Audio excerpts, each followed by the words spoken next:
Gerald Anderson at Julia Barreto lalong tumindi. Usap-usapan ngayon sa social media ang tila malamlam na estado ng relasyon ng kapamilya aktor na si Gerald Anderson at ng aktres na si Julia Barreto.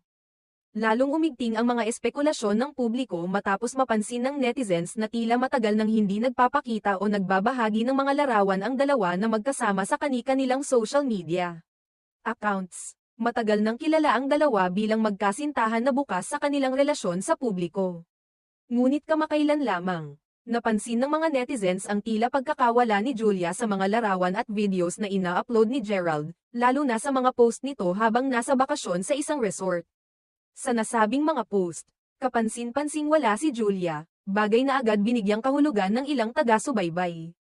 Hindi rin nakaligtas si Gerald sa matitinding tanong ng mga followers niya. Partikular sa comment section ng kanyang Instagram post, may ilang fans na tahasang nagtanong